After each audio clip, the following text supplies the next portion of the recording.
Aujourd'hui, j'ai pris conscience de quelque chose. Vous, femmes de 50 ans et plus, vous ne vous rendez peut-être pas compte, mais vous êtes dans une situation privilégiée que toutes les autres femmes du monde peuvent vous envier. C'est extraordinaire. Nous avons vécu, nous, la génération d'après-guerre, dans une période de paix absolue.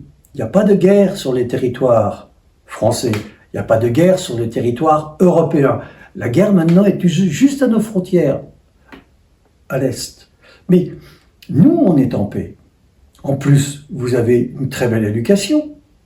Si vous avez terminé à cet âge-là la totalité de vos rôles, où vous allez terminer, vous êtes retraité, vous n'avez plus d'activité professionnelle, les enfants sont grands, ils sont partis, peut-être avec des petits-enfants, et vous vous retrouvez tout seul, toute seule. Non, pas toute seule, il y a le mari, le compagnon, celui avec qui vous voulez vivre.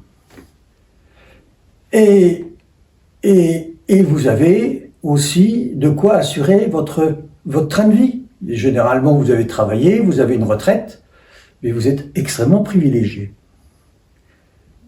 Et certaines que j'entends se plaignent encore de leur couple.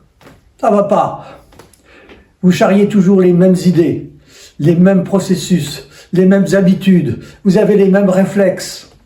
Hein, un parmi tant d'autres de réflexes, vous savez, il suffit que je laisse tomber, moi je parle de l'homme là, que je laisse tomber le pot de confiture, j'ai vécu ça avec un capitaine de bateau, pour que je me retourne vers sa femme, ou ma femme, ça c'est de ta faute. Voilà, nous on vit avec ces réflexes à n'en plus finir. Et vous avez peut-être besoin d'envie d'autre chose.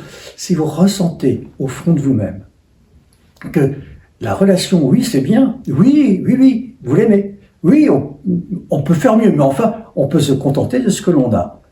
Mais peut-être qu'il y a quelque chose chez vous qui se dit, et si nous vivions quelque chose de vraiment profond, si aujourd'hui nous pourrions court-circuiter notre histoire commune pour revenir à l'origine de notre rencontre, à l'origine où nous étions amoureux.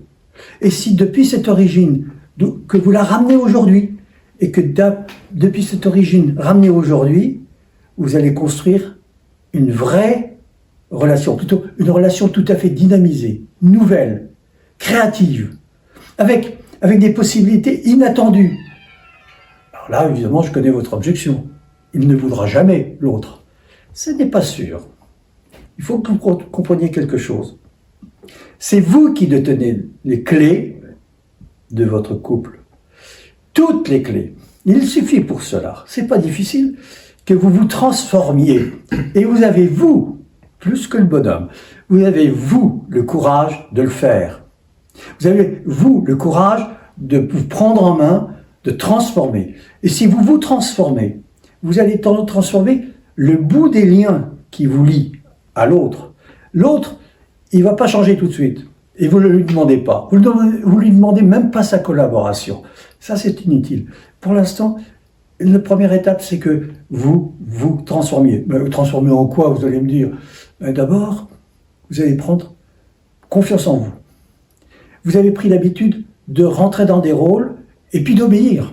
D'obéir à votre patron, mais aussi obéir à votre homme, qui a toujours ce rôle de pater familias, même si ça a été changé. Et donc, si vous prenez votre liberté à l'intérieur, si vous dites, ok, je suis une femme, je suis un être humain, j'ai mon autorité et je vais changer. Si je ne vais pas accepter n'importe quoi de l'extérieur. Non, et je vais faire confiance à mon intuition, et qu'elle est grande, à votre intuition, et puis à mes aspirations, il y en a beaucoup, et à chaque fois, à la demande de sécurité. Et vous savez faire tout ça, il suffit que vous transformiez de l'intérieur.